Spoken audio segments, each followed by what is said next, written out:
Pembangunan sosial menurut Medley adalah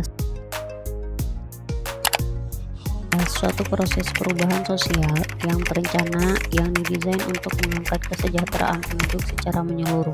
Dari tahun 1500 hingga awal abad ke-18, ekonomi pembangunan melalui paradigma kapitalisme dirasa sudah sangat eksploitatif. Maka muncullah paradigma ekonomi baru yang disebut sosialisme sebagai kritik dari paradigma kapitalis. Istilah sosialisme atau sosialis dapat mengacu ke beberapa hal yang berhubungan dengan ideologi, sistem ekonomi, dan negara. Istilah ini mulai digunakan sejak awal abad ke-19 para pengikut doktrin Saint-Simon akibat adanya revolusi industri, munculnya kelas borjuis dan proletar, dan munculnya pemikiran-pemikiran lebih terpelajar dan rasional terhadap kehidupan manusia dan masyarakat.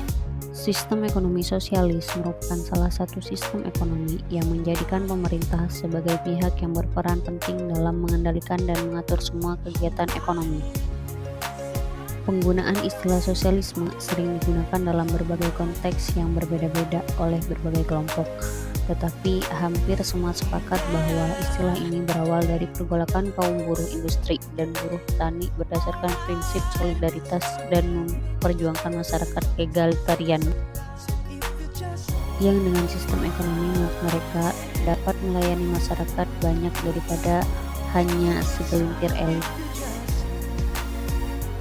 Salah satu contohnya yang menggunakan paradigma sosialis itu adalah negara Kuba.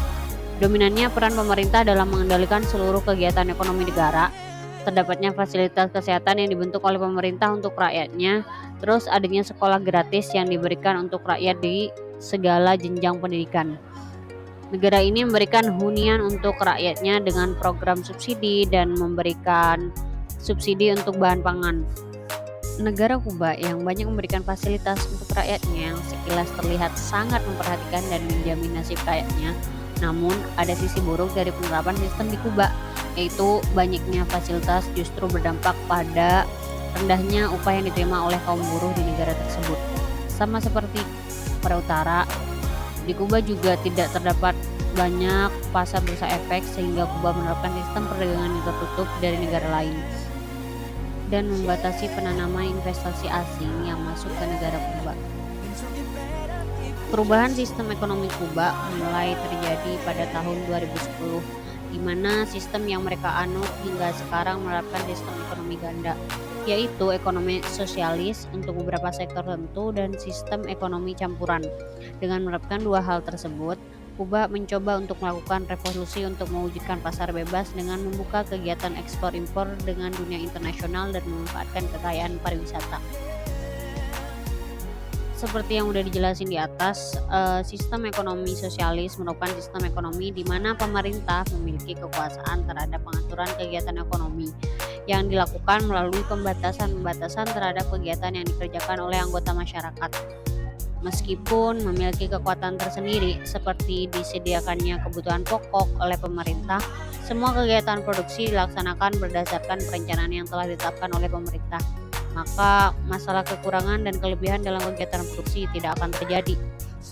Adapun kelemahan dari sistem ekonomi sosialis yang menjadi kritik terhadap pendekatan ini dalam pembangunan, yakni mengenai harga satu barang ditentukan oleh pemerintah bukan ditentukan oleh mekanisme pasar, sehingga sulit untuk melakukan transaksi tawar-menawar.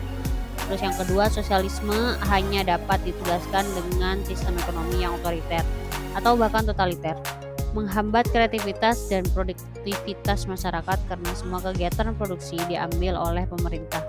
Efek terakhir dalam sistem ini mengabaikan yang namanya pendidikan moral, karena semua kegiatan diambil oleh pemerintah untuk mencapai tujuan ekonomi, sehingga menjadi faktor terjadinya praktik monopoli yang dapat merugikan masyarakat.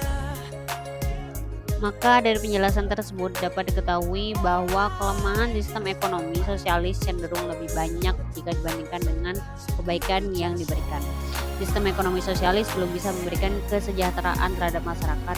Sudah sepatutnya setiap negara mencari sistem ekonomi yang terbaik yang dapat mensejahterakan masyarakat pada umumnya dan negara pada khususnya.